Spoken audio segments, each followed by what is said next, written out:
The half-life of radioactive decay. The half-life of radioactive decay. हाँ question है. The half-life of radioactive decay of carbon 14 is 5730 years. The half-life for radioactive decay of carbon 14. Carbon 14 is isotopes of carbon. उसका half-life 57. The year is 5730 years. जिसका half-life है 5730 years is the half-life of carbon 14. An archaeological artifact. मैं शायद इसके बारे में बता रहा था, लास्ट क्लास का एंड यही हुआ था कि संग्रोली का एक पिक्चर जो डिस्कवरी प्लस पे आया है, जिसको मैंने कहा था अगर संभव हो तो देखिएगा, वहां पे कुछ आर्टिफैक्ट्स मिले.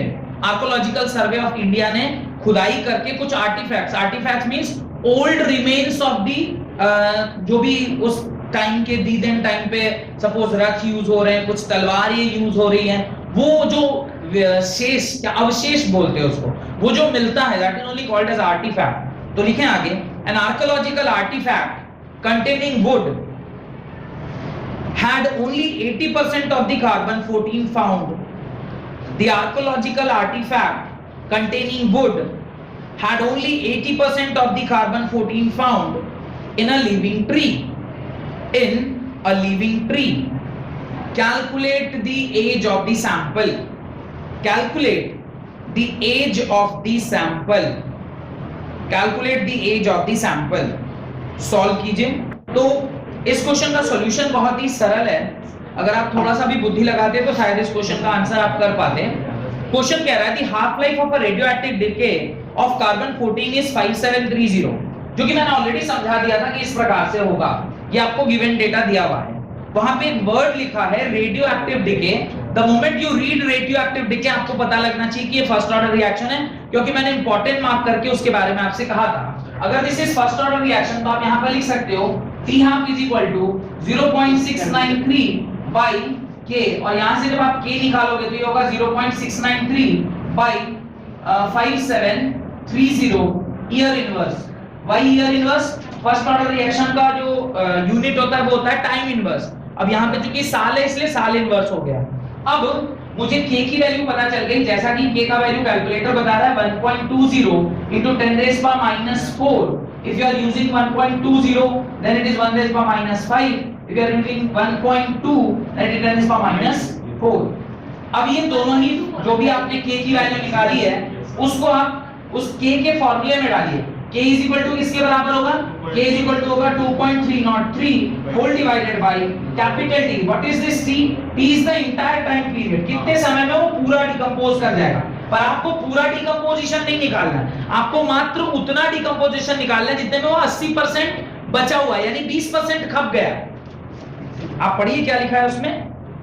The archaeological artifact containing wood had only 80%. अभी 80% बचा हुआ है. 80% बचा हुआ है मतलब 20% खप चुका. तो आप R जो लिखते हैं वो क्या लिखते हैं? रिमेनिंग लिखते हैं या जो खप गया वो लिखते हैं? जो बचा हुआ है. याद करिए, ऊपर A लिखा था टोटल कंसंट्रेशन, तो नीचे लिखा था A - X. याद करिए, जब आपने कंसंट्रेशन मोल के टर्म्स में लिखा था तो ऊपर A लिखा था तो नीचे A - X, मतलब जितना बच गया. अभी कितना बचा हुआ है? 80% बचा हुआ है. अगर 80% बचा हुआ है तो आप यहाँ पे लिखोगे log of 100/80. log of 100/80. K is equal to 2.303. अब K को K नहीं लिख के मैं यहाँ T लिख देता हूँ. T is equal to 1.2 into 10 raised by -4 log of 10/8, that is 5/4, that is 1.5/4 is 1.25. 5/4 is 1.25. जब आप इसको एक बार सॉल्व करेंगे तो the answer is 1845 years. इसको जब आप सॉल्व करिएगा तो आपका आंसर आएगा टाइम इज 1845 years. डन. ये आपका अप्रोक्सीमेटली इतना साल उसका उम्र है. किसका? जिस पेड़ के बारे में हम लोग बात कर रहे हैं. The age of this particular sample is 1845 years. Heading डालें pseudo first order reaction. जल्दी जल्दी 2-3 टॉपिक और है, कोशिश करता हूं जल्दी जल्दी इसे कंप्लीट करा जाए. इस साल के सिलेबस में नहीं है पर जो लोग नीट या आईआईटी की तैयारी कर रहे हैं, आगे चलकर ऐसा सोच रहे हैं कि मेडिकल का प्रिपरेशन करना है या आईआईटी का प्रिपरेशन करना है, उनके लिए ये कुछ बेसिक चीजें आपको जाननी जरूरी है। तो वो सारी बेसिक चीजों को मैं पढ़ाते हुए आगे बढ़ रहा हूं। Right, pseudo first order reaction, heading डालें pseudo first order reaction. Right, the reaction which are not actually first order, the reactions which are not actually of first order but behaves so due to altered condition, due to altered condition। क्या condition अभी बताता हूं मैं आपको। Due to altered condition, altered condition को underline कर दीजिएगा। The reaction which are not actually of first order but behave so due to altered condition are called pseudo first order reaction, are called pseudo first order reaction। अब होता क्या है, ये जो altered condition है उसका क्या मतलब है, बहुत सरल सा मतलब होता है, उसको आप तुरंत से समझ भी सकते हैं क्या मतलब है उसका। उसका ये मतलब है कि सपोज करिए कोई एक रिएक्शन, उसके अंदर दो रिएक्टेंट है A प्लस B, एक रिएक्शन हो रही जिसके अंदर दो रिएक्टेंट है A प्लस B और उससे हमें सपोज करिए C मिल रहा है। अब मैं जब इसका रेट लिख रहा हूं तो रेट लिखते वक्त ये जो कंसंट्रेशन है वो A के ऊपर भी डिपेंड कर रहा है K टाइम्स और B के ऊपर भी डिपेंड कर रहा है, दोनों में वन वन तरीके से डिपेंड कर रहा है। ये मुझे कैसे पता चला, सपोज मुझे ये पता चला on the basis of experiment, experimentally मुझे पता चला। अब एक एग्जांपल देता हूं, A प्लस B सपोज करिए मुझे C दे रहा है, time t is equal to 0, इसका कंसंट्रेशन है 0.01, इसका कंसंट्रेशन है 10 मोल्स, ये 0 है। थोड़ी देर के बाद जब time t is equal to t आया, ये पूरा खत्म हो गया, तो ये क्या हो गया 0। इसमें से क्योंकि इसके 1 मोल से इसका 1 मोल बन रहा है तो इसके इतने से इसका इतना ही बनेगा, यानी 10.0.01 और इसका कितना बनेगा 0.01। इसको जरा सॉल्व कीजिए, ये सॉल्व करके आएगा 9.99, ये सॉल्व करके आएगा 9.99। अब ये जो b है इनिशियली कितना था 10, आफ्टर द रिएक्शन कितना है 9.99, चेंज हुआ क्या? बहुत थोड़ा, इतना थोड़ा कि आप 10 के सामने इसको नेग्लेक्ट कर सकते हैं। तो हमें बाहर से देख के ऐसा लगेगा कि इसका कंसंट्रेशन बिल्कुल भी चेंज नहीं हुआ और इसके ऊपर रिएक्शन डिपेंड नहीं कर रही है। क्योंकि इसके ऊपर रिएक्शन डिपेंड नहीं कर रही है तो ये वाला टर्म हम लोग क्या कर देंगे, एलिमिनेट कर देंगे, इसको हम लोग क्या कर देंगे, एलिमिनेट कर देंगे। और अब जो नया रिएक्शन रेट लिखेंगे वो रेट इज इक्वल टू क्या लिखेंगे, k times concentration of A के पावर 1, जो हमें actually the reaction was not of first order, the reaction was of second order. लेकिन इस तरह का condition, what is the condition, एक कंपोनेंट इतना कम है कि दूसरा वाला कंपोनेंट का बहुत ज्यादा चेंज नहीं हो रहा, यानी जो एक कंसंट्रेशन है वो बहुत हाई है और दूसरा कंसंट्रेशन जो है वो काफी ज्यादा कम है, यानी डाइल्यूशन का केस है। डाइल्यूट हो रहा है ना, एक बहुत बड़े ग्लास में सिर्फ एक बूंद आपने, माने एक पूरा ड्राम ले लिया आपने सपोज 100 लीटर का, उसमें एक चीनी का दाना डाल दिया, एक चीनी का दाना डाल दिया। अभी आप कह रहे हो वो मीठा नहीं हो रहा, कैसे मीठा होगा, कहां गुम हो गया, उस कंटेनर को भी पूछा पता नहीं कहां है, बोले पता नहीं मेरे को किधर। वो एक चीनी का दाना अगर उसमें आपने डाला, आप खोज रहे हो मीठा भी हो जाए, तो अब 100 लीटर में आपने अगर बस 0.01 जैसा कुछ डाल दिया, उस केस में रिएक्शन होती नहीं है एक्चुअली में फर्स्ट ऑर्डर, बट वो बन जाती है फर्स्ट ऑर्डर। उस केस में इसको हम क्या बोलेंगे, pseudo first order reaction, pseudo first order reaction. ये स्यूडो फर्स्ट ऑर्डर रिएक्शन है जहां पर वो एक्चुअली में वो रिएक्शन जो है वो एक से ज्यादा चीजों के ऊपर डिपेंड कर रही है, लेकिन जिस पे डिपेंड कर रही है उसका कंसंट्रेशन चेंज ही नहीं हो रहा, और हो भी रहा है तो इतना कम हो रहा है कि आप उसको क्या कर सकते हैं, नेग्लेक्ट कर सकते हैं। वही लिखिए उसके आगे, in such a chemical reaction between two substance, in such a chemical reaction between two substances, one reactant is present in large or excess amount, one reactant is present in large or excess amount, such type of reaction is known as pseudo first order reaction. Such type of reaction is known as pseudo first order reaction, pseudo first order reaction। और ये example आप अपनी copy में लिख लीजिएगा। इसका एक practical example भी दे देता हूं, ये तो ऐसे लिख लीजिएगा, उसके नीचे एक एग्जाम्पल डाल लीजिए। CH3 CH2 COO CH3। Suppose ये एक ईस्टर है, इसको जब आप पानी के साथ रिएक्ट करते हैं तो आपको CH3COOH प्लस CH3CH2OH मिलता है। और ये रिएक्शन मैंने आपको कई बार लिखवाया होगा, जहां पर एक ईस्टर जब पानी के साथ रिएक्ट करता है तो एसिडिक एसिड और साथ साथ में अल्कोहल हमें देता है। इस रिएक्शन का जब आप रेट लिखते हैं, ये रेट आता है, rate is equal to some constant K dash concentration of CH3COO CH2 CH3 and water. और आपको याद करिए ये रिएक्शन जब मैंने लिखवाया था तो वहां पे मैंने कहा था कि इसके पावर 1 होता है और इसके पावर 0। जिस दिन एकदम स्टार्टिंग में फर्स्ट या सेकंड लेक्चर या शायद थर्ड लेक्चर में जब मैंने यही वाला रिएक्शन लिखाया था तो उसके अंदर वाटर के पावर 0 डाला था।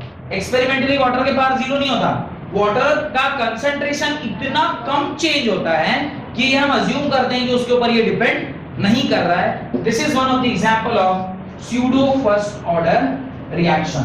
ये स्यूडो फर्स्ट ऑर्डर रिएक्शन का एक एग्जांपल है, इसे आप अपनी कॉपी में लिख लीजिए, इसे आप अपनी कॉपी में लिख लीजिए। डन? नहीं लिखे? ये लिख लिए, ये वाला, ये भी नहीं लिखे। हेडिंग डालें temperature dependence of the rate of reaction. Temperature dependence of the rate of reaction. Temperature dependence of the rate of reaction. देखिए ये जो अभी मैं लिखवा रहा हूं ये थ्योरेटिकली भी और एक्चुअली फॉर्मूला भी इसका हम लोग लिख सकते हैं, पर फॉर्मूले के पीछे ज्यादा नहीं जाएंगे, हम लोग सिर्फ थ्योरेटिकली इसको समझेंगे। आपको as a general common sense से पता है कि अगर किसी भी रिएक्शन की टेम्परेचर को बढ़ाई जाए तो क्या होगा, उसका रेट ऑफ रिएक्शन बढ़ेगा। कॉमन सेंस तो यही कहता है, सेंस कहता है मतलब वो सही ही कहेगा, right. Most of the chemical reactions are accelerated by increase in temperature. Most of the chemical reactions are accelerated by increasing temperature. Full stop. It has been found that for a chemical reaction with rising temperature by 10 degrees Celsius, with rising temperature by 10 degree, don't write Celsius because that can be in Kelvin also, that can be in Fahrenheit also, so just write 10 degrees. The rate constant is nearly doubled. It has been found that for a chemical reaction with increasing temperature by 10 degrees, the rate constant is nearly doubled. The rate constant जो है वो nearly double हो जाता है। Done? अब देखिए ये double कैसे होता है उसको जरा हम लोग समझते हैं। किसी भी केमिकल रिएक्शन के होने का जो कर्व है वो शायद मैंने आपसे बताया होगा कि इस कर्व को हम लोग क्या बोलते हैं, this curve is known as Maxwell Boltzmann distribution curve. तो आप ना उसके नीचे बनाइए और लिखिए this curve is known as Maxwell Boltzmann distribution curve. MAX max WELL well Maxwell bolt BOLTZ Boltzmann distribution curve. Maxwell Boltzmann distribution curve, उस कर्व के नीचे लिखिए it is a graph between fraction of molecule and kinetic energy. ये जो graph है ये fraction of molecule and kinetic energy के बीच का ग्राफ है। एंड काइनेटिक एनर्जी ध्यान से समझिएगा। ये जो मैक्सवेल बोल्ट्जमैन ने मिलकर ये जो कर्व निकाला, उनका ऐसा मानना था कि इस बीच में, इसके बीच के जो एलिमेंट होते हैं ये आपका मोस्ट प्रोबेबल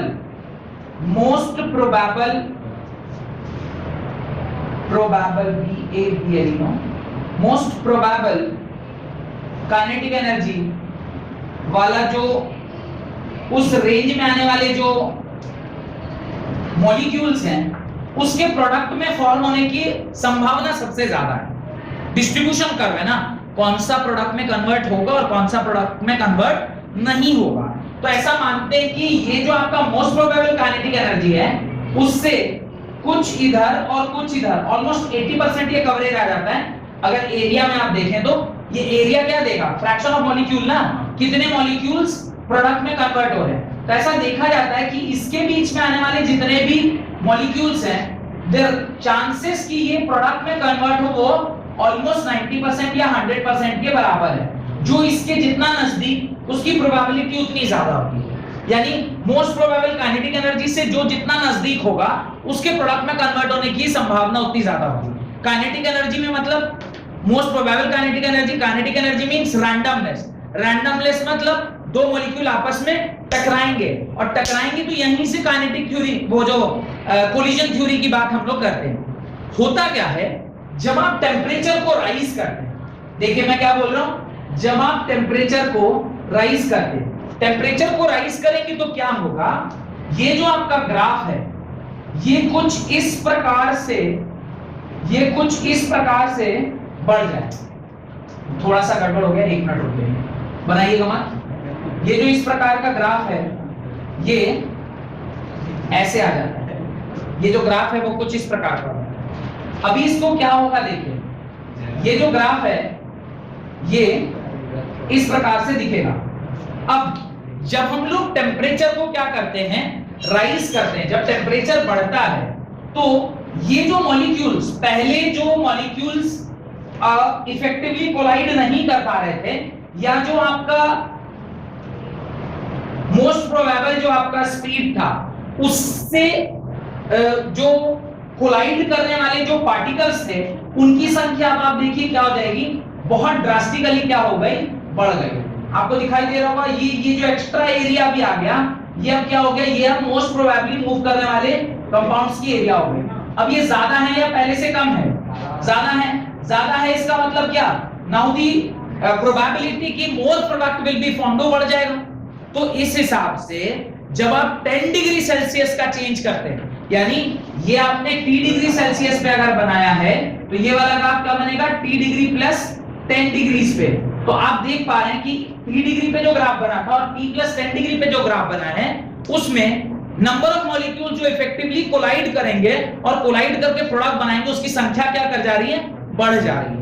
यही टेम्परेचर डिपेंडेंस है। और ये हमें कैसे समझ में आ रहा है, ये हमें समझ में आ रहा है with the help of Maxwell Boltzmann distribution curve. ये हमें कैसे समझ में आ रहा है, this is understood with the help of Maxwell Boltzmann distribution curve. Boltzmann distribution curve. तो कल को अगर कभी एग्जाम में इस तरह का कर्व देखने को मिले तो आप समझा सकते हैं कि किस प्रकार से मोस्ट प्रोबेबल काइनेटिक एनर्जी वाले जो एलिमेंट, जो मॉलिक्यूल्स होते हैं वो प्रोडक्ट बनने में ज्यादा सहायक होते हैं। ये समझ में आ गया तो आगे हेडिंग डालें, एक लाइन उसके नीचे लिखें, the effect of temperature is usually expressed, the effect of temperature is usually expressed in terms of temperature coefficient. The effect of temperature is usually expressed in terms of temperature coefficient. और ये कहना क्या चाह रहा है, ये कहना चाह रहा है कि जब आप टेम्परेचर 10 डिग्री सेल्सियस से बढ़ाते हैं तो K की जो वैल्यू है, अगर यहाँ पर K की वैल्यू x है तो इस पर क्या हो जाएगी, 2x हो जाएगी। वो क्या हो जाता है, डबल हो जाता है। देखिए आपने स्टेटमेंट में इस बात को लिखा है, it is found that for a chemical reaction with a rise in temperature by 10 degrees the rate constant is nearly doubled. वो डबल, इंक्रीज नहीं, डबल कर जा रहा है। आपने वर्ड लिखा है डबल कर जा रहा है। तो T पर अगर x है तो T + 10 पे वो क्या हो जाता है, डबल कर जाता है, यानी रेट जो है वो बहुत तेजी से भागता है। हेडिंग डालें आर्हेनियस इक्वेशन। हेडिंग डालें आर्हेनियस इक्वेशन। क्या बना रहे हो, अरे दिल थोड़ी बनाना है यार, ठीक है। तो लाइन खींचा, उसमें ऐसे ऐसे पेंट करना है इसको। क्या तुम तो पूरा एकदम बायोलॉजी के स्टूडेंट की तरह बिहेव कर रहे हो, लगे पड़ो पूरा दिल बना रहे हो, उसमें तीर मार रहे हो, फिर उसमें एरो बनाओगे, हैं? ऐसा थोड़ा होता है। Arrhenius, ARRHENIUS, Arrhenius equation, ARRHENIUS, Arrhenius equation. देखिए आर्हेनियस ने क्या बताया, आर्हेनियस ने एक रिलेशनशिप स्टैब्लिश किया, किसके किसके बीच में, टेम्परेचर एंड रेट कांस्टेंट। अभी आपको एक अनुमान से कहा जा रहा है कि टेम्परेचर के बढ़ने पर k डबल हो रहा है, but we don't have any full proof equation जिसमें आप कहेंगे कि कितने राइज इन टेम्परेचर में कितना k का वैल्यू बढ़ गया। आपके पास ऐसा कोई रिलेशनशिप है? You don't have any relationship. Arrhenius was the first scientist who derived a relationship, given a quantitative relationship, not qualitative. This is qualitative relationship. 10 degree Celsius बढ़ाना है तो लगभग दुगुना हो जा रहा है, लगभग दुगुना हो जाना, और मैं कह रहा हूं 5 डिग्री सेल्सियस पे एग्जैक्टली 2.3 टाइम्स k का बढ़ना। दिस इज एग्जैक्ट कि आप इतना डिग्री सेल्सियस बढ़ाइएगा तो इतना k बदल जाएगा। वो कब होगा? जब आपको उसके बारे में कुछ इक्वेशन पता होगा। वो इक्वेशन किसने दिया? आर्हेनियस ने दिया। लिखिए, Arrhenius equation is a quantitative relationship between Arrhenius equation is a quantitative relationship between rate constant and temperature. Rate constant and temperature. अच्छा, ये तो आपको पता है ना कि टेम्परेचर के बढ़ने से रेट कांस्टेंट बढ़ता है, और रेट कांस्टेंट के बढ़ने से जो reaction of the rate of the reaction है वो इंक्रीज कर जाता है। आपको एक पॉइंट लिखा था, characteristics of rate constant. If the rate constant is increase, the rate of the reaction increases. तो ये इनडायरेक्टली सब आपस में जुड़ा हुआ है। तो लिखिए, Arrhenius equation is a quantitative relationship between rate constant and temperature, full stop. The temperature dependence of rate of chemical reaction, the temperature dependence of the rate of chemical reaction, the temperature dependence of rate of chemical reaction is expressed in terms of Arrhenius equation, is expressed in terms of Arrhenius equation, is expressed in terms of Arrhenius equation given by k is equal to ae raised to the power minus ea by rt, minus ea by rt. What is this ea? What is r? What is t? What is capital A? इसके बारे में हम लोग को थोड़ा बहुत ज्ञान हासिल करना चाहिए। पावर में है, e raised to the power minus ea by rt, e raised to the power minus A by R two. सबसे इंपॉर्टेंटली दो चीज तो आपको पता है, के इज व्हाट? रेट कांस्टेंट है। ये रेट कांस्टेंट है क्योंकि इसी के बीच में हम रिलेशनशिप लिख रहे हैं। दिस इज रेट कांस्टेंट, ये आपको पहले से पता है। T is temperature, T is temperature, ये भी आपको पता है क्योंकि इन दोनों के बीच में आप रिलेशनशिप एस्टैब्लिश कर रहे हो। R is gas constant, R is gas constant. अब दो वर्ड रह गया, एक है ईए, ईए भी आपको पता है। Activation energy, do know what is activation energy? Activation energy के बारे में कभी कुछ बताए थे?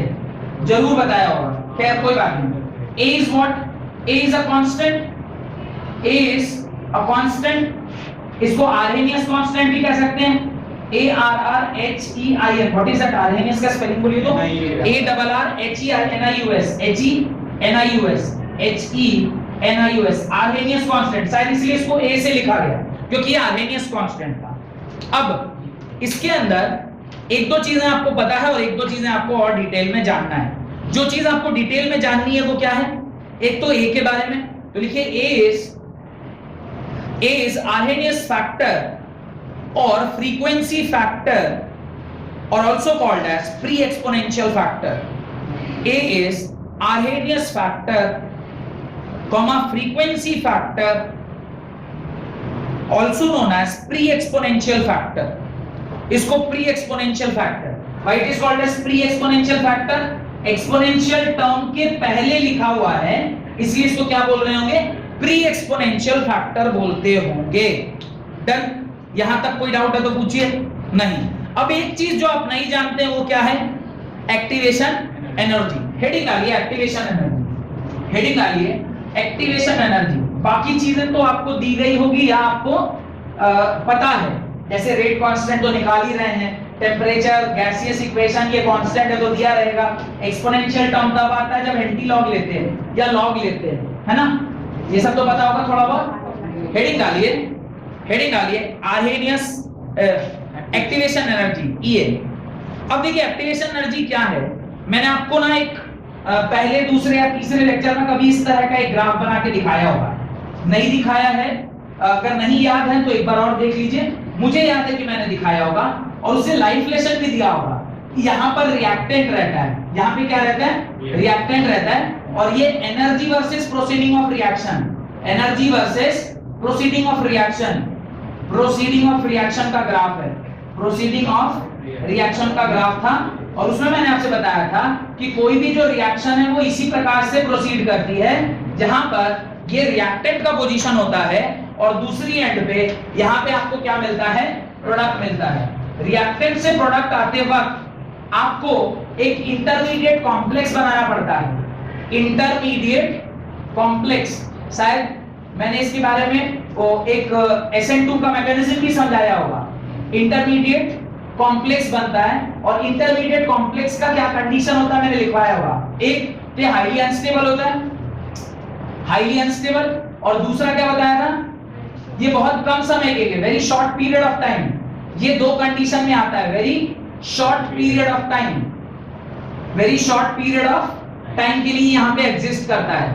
लेकिन इतनी जो एनर्जी रिक्वायर्ड है कहां से कहां पहुंचने के लिए, रिएक्टेंट से वहां तक जाने के लिए, वो तो आपको चाहिए होगा ना, सो दैट कि आप रिएक्शन को क्या कर सकते हैं, कंप्लीट कर सकते हैं। ये जो एनर्जी है जो रिएक्टेंट से आप वहां तक पहुंच रहे हैं, this is only called as EA, और इसी को हम क्या बोलते हैं, activation energy. The amount of energy required to convert a reactant into product when a intermediate complex is formed. ये जो है ये इंटरमीडिएट कॉम्प्लेक्स है, बहुत कम समय के लिए बनता है, इसी को हम क्या बोलते हैं, एक्टिवेशन एनर्जी बोलते हैं। तो अब डेफिनेशन लिखिए एक्टिवेशन एनर्जी का, right. The energy needed, the energy needed to form the intermediate complex, the energy needed to form the intermediate complex